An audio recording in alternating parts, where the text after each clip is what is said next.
there is no welcome. There will be no introduction. We will, however, unbox, build, and review the Slender Racing Steering Wheel Stand for the Logitech G Series steering wheel, the Logitech G923 steering wheel, and the Logitech G Series shifter.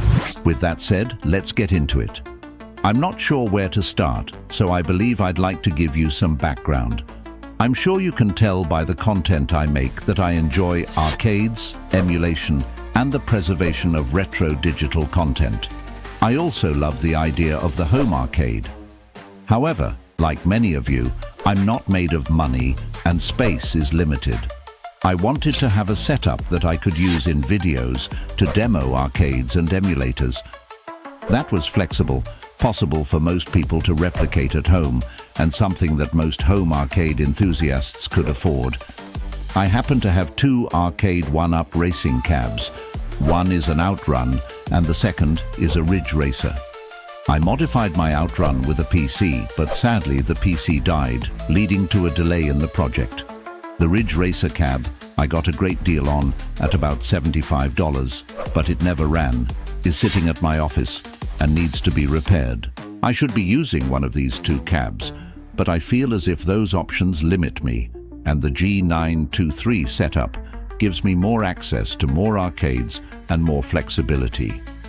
Please understand that I will make the necessary repairs to both of the cabs when time permits. However, I've been searching for a solution that would meet my needs, be compatible with a wide variety of devices, and have a solid build quality. I believe the G Series by Logitech meets those needs.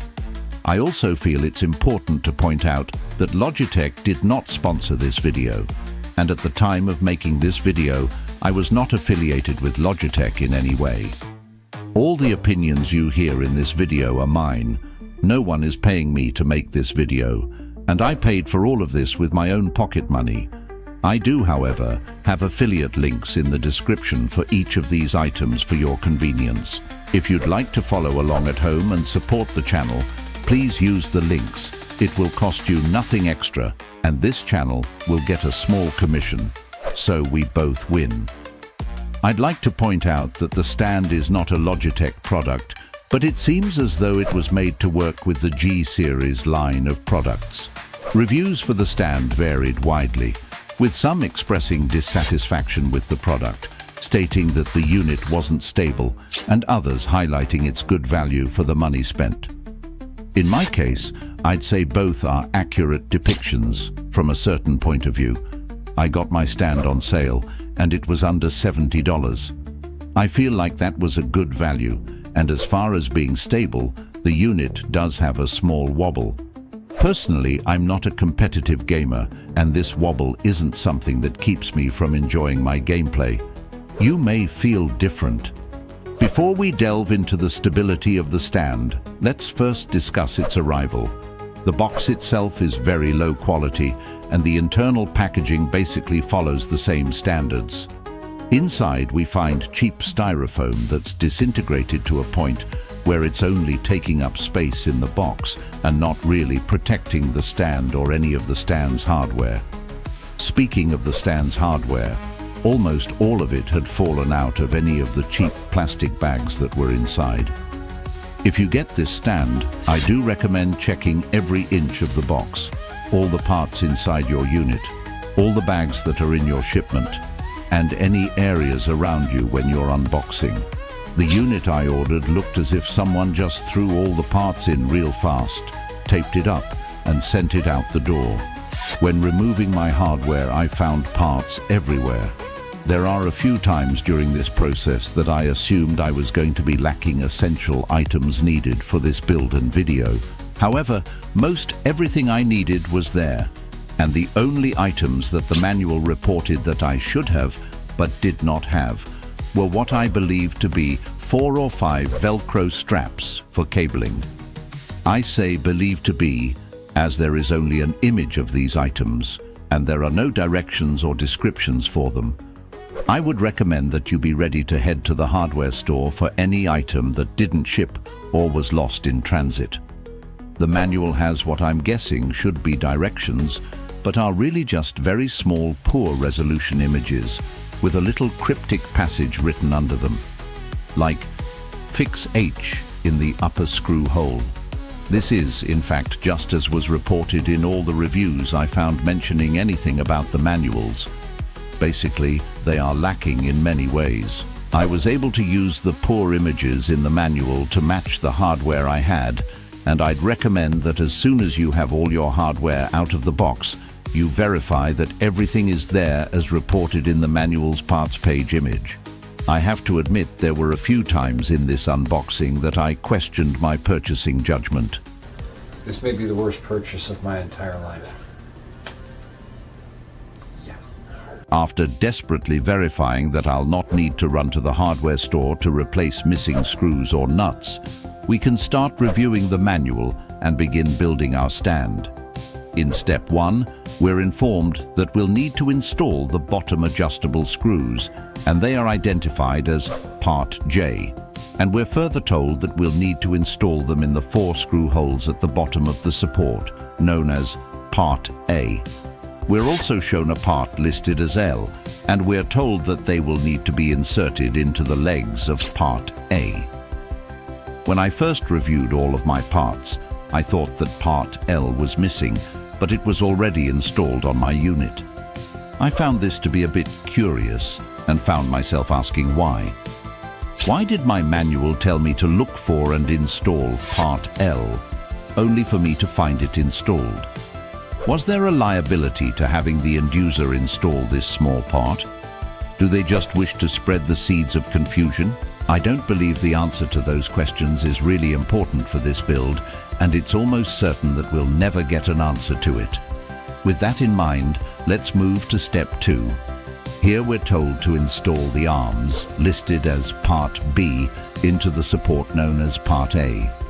When this is being told to us, Part B is referred to as B left and right, and with that information and the images provided, I was able to find the area that Part B inserts in, and I was able to secure it in place with the appropriate hardware known as Parts Q and P.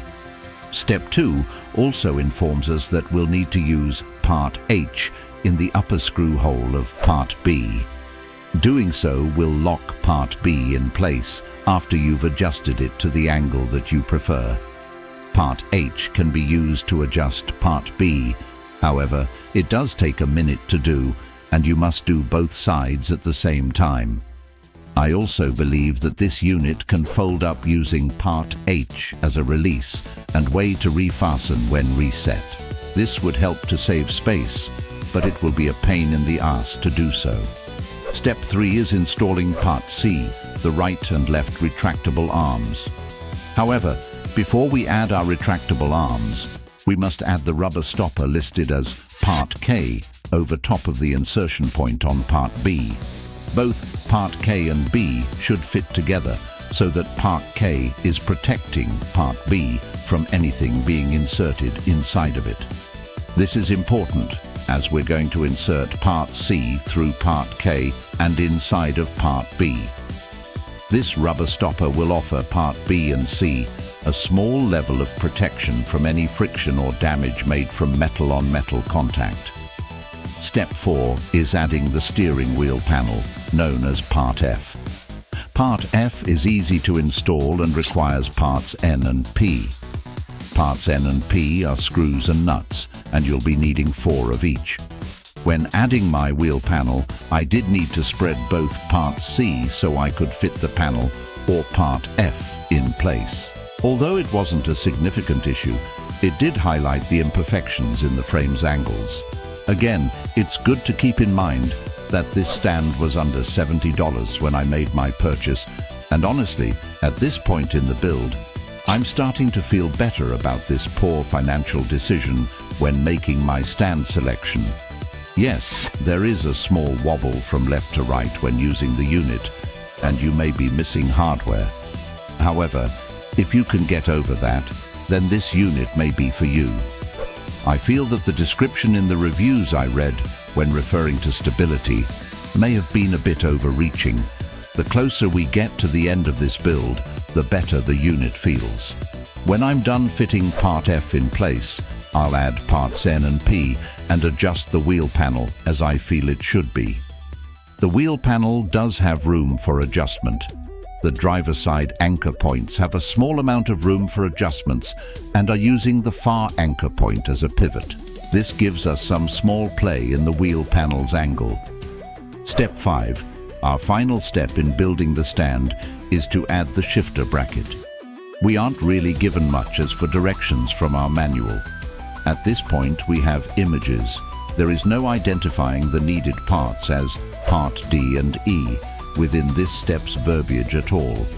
The only information that you're told is to install and secure with parts Q and P and to connect the shift panel to its corresponding bracket using parts I and O. However, I don't believe the manual tells you this as well as I just have, and in this step, I feel like the guy writing the manual just said, "F it, let them look at pictures." The image in step 5 is really all you have to go with. To be fair, the shifter installation location can be up for interpretation based on what country you're from and what side you prefer to shift from.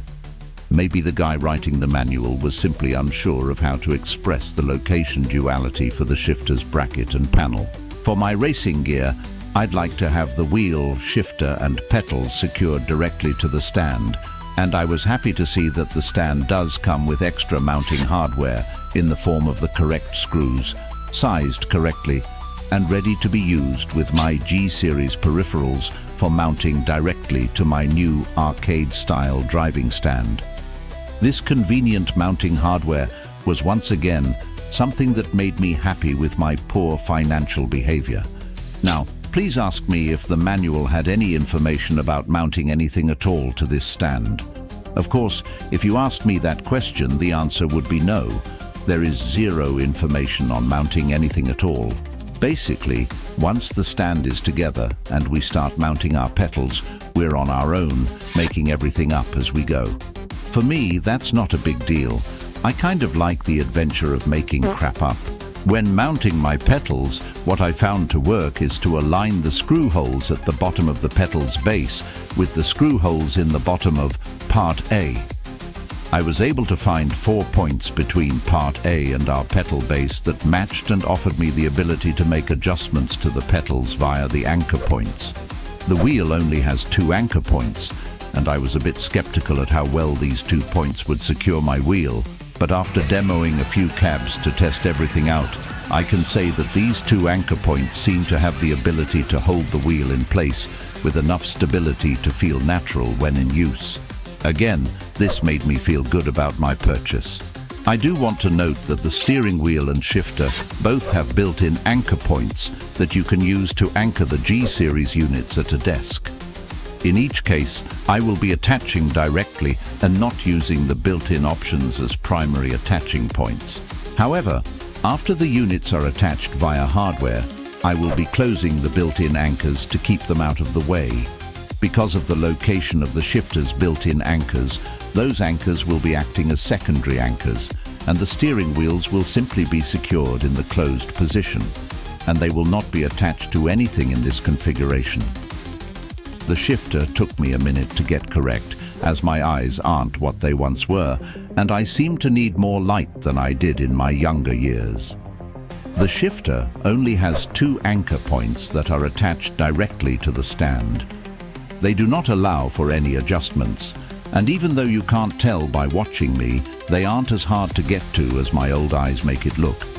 Once the shifter is in position and secured, I'll be closing its built-in anchors, and if memory is served, I had to have the built-in anchors on the shifter in the open position in order to fit this unit onto the stand's shifter panel for my initial installation.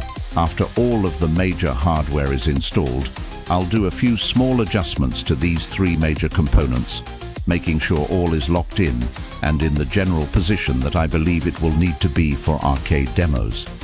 I'll also need to run the cabling from both the pedals and the shifter to the steering wheel.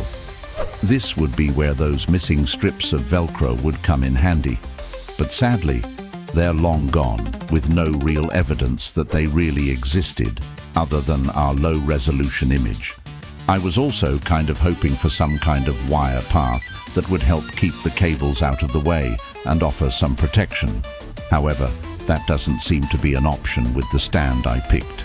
In the end, I ran my cables down the arm on the right side of my stand. I only did this because the shifter is on that side. The shifter will already have cabling, and one more cable on that side shouldn't hurt. Also, running the cabling in this manner keeps the left side free of cabling. The wheel itself not only has cabling coming from the pedals and shifter that must be connected to it, but the wheel also has a power cable and USB cable that must be utilized for functionality. This steering wheel is nothing more than a controller, but it is very large and has internal motors for force feedback, so it's unable to be powered by USB alone. Unlike a standard wired controller, this is why we will require the external power supply. The power cable did give me some trouble, not that it had an issue. The issue was really with my eyes. Again, in my old age, I can't seem to see shit. I fixed this issue by looking in the G923's manual, finding where the plug's insertion point is, and placing the cabling into the correct port by feel. When I powered up this unit, it came to life, leaving me in awe. The wheel turns both to the right and left, and the wheel centers itself if you manually turn it, and that's really cool. I did make some firmware updates and adjustments off camera. We'll skip those, and let's jump into a demo. For this demo, I'll be playing the Fast and Furious arcade.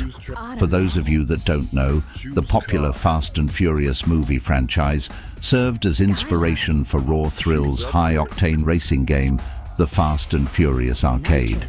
Released in 2004, the game captures the essence of street racing with fast-paced gameplay, flashy cars, and adrenaline-pumping tracks. It's a staple in many arcades, offering casual and hardcore gamers a thrilling experience behind the wheel. The gameplay of Fast and Furious Arcade is simple yet highly engaging. You can choose from a roster of customizable cars, upgrading their rides with nitrous boosts, enhanced engines, and flashy paint jobs. The tracks are a mix of urban environments, highways, and off-road shortcuts, reminiscent of the chaotic and high-stakes races in the films. The game stands all on its own with a standard controller. However, the addition of the G923 by Logitech really brings out the gameplay, a necessity for mastering sharp turns and earning style points. The G923 design makes racing easier, helping you use arcade actions like the nitrous boosts, letting you strategically overtake opponents or hit insane speeds on straights. What makes the gameplay even more exciting is hitting tricks. Don't believe it. Pump your brakes and see what happens. Fast and Furious Arcade quickly became a hit in the arcade racing genre. It offered a refreshing take on street racing that capitalized on the movie franchise's popularity. The game's success eventually spawned sequels like Fast and Furious Supercars and Fast and Furious Drift, further cementing Raw Thrills' reputation for delivering high-quality arcade experiences. The overall combo of the arcade and the wheel makes for a great gaming experience most will enjoy. The stand seems to meet my needs, despite the wobble, and I look forward to giving you more thoughts on the stand and the G Series units as time goes by, and I make more use of them. If you've made it this far, I want to thank you for checking out the video. I do hope you enjoyed it and found it informative. If you did, then please consider hitting that like button, clicking on the notifications bell, and sharing this video with a friend or on social media. If you've not done so, please consider subscribing to the channel. Also, if you'd like to learn more about arcades and emulation, then please check out one of these two videos. Keep in mind, while these clicks may seem insignificant to you, they hold immense significance for this small channel. Thank you.